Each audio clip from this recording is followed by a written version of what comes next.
Bismillahirrahmanirrahim. Oh, ternyata di luar sana anak muda lagi butuh sebuah pendidikan tentang mental. Karena hari ini anak muda Indonesia sedang dihadapkan dengan sebuah musibah besar, yaitu musibah tentang mental issue. Mungkin bagi sebagian kita ini hal yang baru, tapi ini bukan hal yang baru sebetulnya. Indonesia sedang darurat mental issue. Mulai dari stres, lalu naik menjadi depresi, lalu menjadi berbagai macam varian mental illness, ada bipolar, ada skizo, ada banyak lagi varian-varian yang makin lama makin nambah. Yang ekspresinya macam-macam, bisa menyakiti orang lain, dan sekarang kriminalitas tinggi sekali di Indonesia, terutama di kota-kota besar. Bisa juga menyakiti diri sendiri. Kemana-mana senangnya itu emang menyakiti, jadi menyakiti itu bagian dari kepuasan dia. Itu mental illness. Dulu ketika kita masih kecil ada unsur itu, cuman nggak parah. Kita paling nyakitin hewan, walaupun itu nggak boleh juga sih. Nyakitin capung, ya, nyakitin kodok, itu sibolang-sibolang ala-ala tahun 90-an lah. Itu udah berbahaya sebetulnya, tapi alhamdulillah kita nggak keterusan. Ada yang nyakitin cicak, ada yang nyakitin, ya nyiksa, sifatnya nyiksa, bukan cicak memang harus dibunuh, tetapi bukan menyiksa. Ada beberapa anak kecil, termasuk saya waktu kecil juga kadang-kadang ada unsurnya kayak senang gitu nyiksa hewan. Itu dosa. Tapi sekarang lebih parah, menyiksa manusia. Dengan berbagai macam berita yang viral luar biasa, anak SD pulang sekolah dibacok. Anak SMA pulang atau anak kampus pulang kuliah dibacok. Yang terakhir baru kejadian kemarin. Anak kuliah apa anak SMA dibacok dari gerahamnya sampai lehernya, sobek dan meninggal. Siapa yang melakukan itu? Sesama pemuda. Apa alasannya? Enggak ada alasannya. Bahkan di beberapa tempat di Jawa ada istilahnya kliteh. Kliteh itu yang bukan begal, bukan ngambil harta, sekedar pengen nyakitin orang. Ini namanya mental illness. Indonesia sedang diuji dengan musibah besar yang bernama mental issue. Apa penyebab mental illness, mental issue? Banyak, pergaulan, gadget, dan seterusnya. Tetapi obatnya salah satunya adalah kuatkan akidah dan iman. Akidah dan iman ini bukan belajar teori tentang tauhid, tapi belajar iman percaya kepada Allah. Jadi bukan hanya menghafal sifat 20, sifat 40, 20 yang wajib, 20 yang mustahil, dan kemudian 1 yang jaiz, 41. Bukan.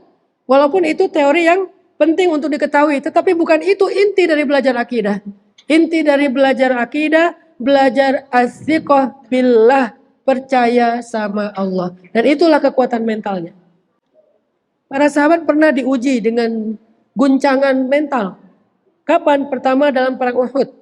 Kedua dalam perang Ahzab, ketiga dalam perang Hunain. 3 kali peperangan di mana mental para sahabat diuji luar biasa. Tetapi kemudian mereka bisa lulus dalam ujian karena apa? Karena iman. Apa imannya? Hasbunallah wa ni'mal wakil. Itu kalimat iman yang mereka ucapkan.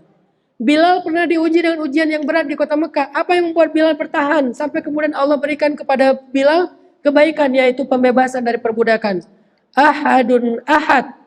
Jadi iman adalah obat untuk mental illness. Karena iman adalah core, iman adalah akarnya. Baru nanti kemudian pohonnya adalah syariah, ibadah, ranting dan buahnya adalah akhlak. Tapi akarnya sama, iman. Masjid mengambil peran itu. Sehingga ketika anak-anak muda datang ke masjid, mereka belajar iman. Walaupun bahasanya bahasa mental. Misalnya di pesan_trend saya bikin program Forest Camp. Ini kan hanya bahasa marketing dakwah.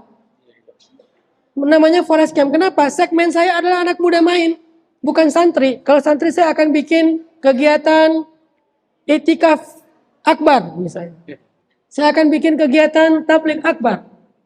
Tapi berhubung segmen dakwah saya bukan santri, tetapi anak muda nongkrong, anak muda gaul, anak muda main, saya harus pakai bahasa mereka. Camp.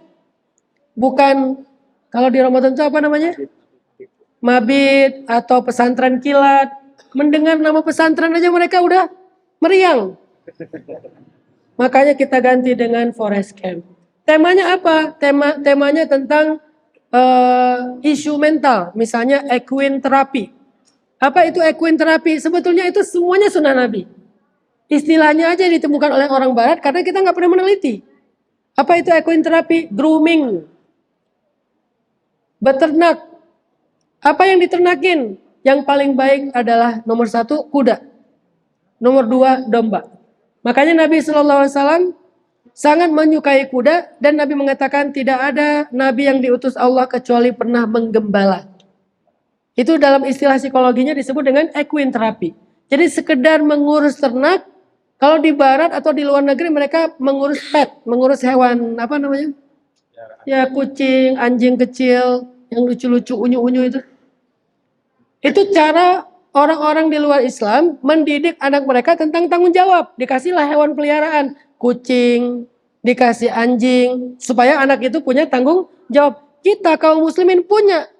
Yang lebih dahsyat dari itu namanya apa? Menggembala. Cuman karena hari ini menggembala dianggap sesuatu yang kuno, pekerjaan orang kampung, maka akhirnya datanglah sesekali kita ke mall, bayar mahal hanya untuk ngasih makan ternak. Ya, sekarang jadi sesuatu yang mahal. Di Bandung ada namanya PVJ, mall yang lumayan gede. Di situ tuh ada semacam ternak kecil, ada kelinci, ada domba juga isinya nggak terlalu banyak, paling 2 atau 3 ekor. Kalau mau ngasih makan hewan itu, kita harus bayar. Sekali masuk 20.000, 50.000, dikasih misalnya kalau kelinci dikasih wortel, terus kita kasih makan. Artinya dulu ketika saya masih kecil, saya diamanahi oleh ibu saya, Bang, pokoknya ayam, bebek, angsa itu mah tanggung jawab abang ya. Saya nggak dikasih kucing lucu, anggora misalnya. Saya nggak dikasih anjing yang pesek itu. Saya nggak dikasih itu. Saya dikasihnya apa? Angsa, ayam, bebek. Kebetulan karena kita orang miskin nggak punya kambing, punyanya cuman paling gede angsa. Pokoknya angsa tanggung jawab abang ya. Setiap pagi ambil telurnya, kecuali yang lagi mau bertelur yang untuk ditetasin. Kalau yang untuk dimakan abang ambil. Pagi-pagi saya ngambil telur. Saya bisa membedakan ini mana telur yang bisa digoreng, mana yang memang lagi diperam sama induknya. Jangan diambil. Nanti ngambek, nggak akan bertelur lagi. Dan emang seperti itu. Sehingga akhirnya pagi-pagi goreng telur bukan telur beli di warung, dari kandang sendiri. Mulailah kehidupan mandiri. Mulailah punya pangan sendiri. Sekarang kita di pesan _trend. Anak-anak sekolah rimba itu setiap hari mereka grooming. Setiap hari mereka berkebun, nyiram. Udah jadi daily life, daily activity. Setiap pagi mereka nyiram, ngurus tanaman. Kalau panen bawa pulang ke rumah, hadiah oleh-oleh buat ibunya. Kadang panen stroberi, kadang panen sayur kale. Kale itu superfood. Yang harga sekilonya kalau di mall itu 80.000. Organik lagi. Bawa pulang ke rumah, mama nih kale dari kebun. Kebun mana? Kebun sekolah rimba. Sekolah 9 hektar, punya stable berkuda sendiri, punya kolam renang, gratis.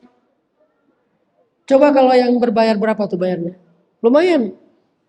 Sehingga yayasannya, wah buat saya tuh terima yang banyak. Kalau bisa satu angkatan 100 orang, kenapa? 100 orang kali 40 juta, lumayan buat saya. Tapi kita membatasi hanya 16 orang. Kenapa? Kemampuan saya untuk memberikan gratis baru 16 orang. Kalau Allah kasih saya rezeki lebih, pasti saya tambah. Karena cita-cita saya minimal 100 orang. Tapi nggak mau ada yang berbayar, gratis semuanya. Kalau orang tuanya mau kontribusi, silakan. Saya nggak pernah minta. Saya nggak pernah bilang, bapak-bapak, ibu-ibu, ini anaknya udah gratis loh ya.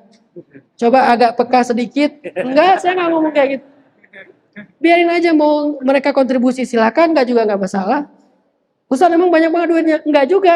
Ya saya cari semampu saya. Apakah dengan buat usaha, apakah dengan mungkin siapa yang mau ikut support. Walaupun usaha kita belum gede-gede banget. Intinya adalah madrasah itu harus dikonsep, di-create dengan serius. Syukran,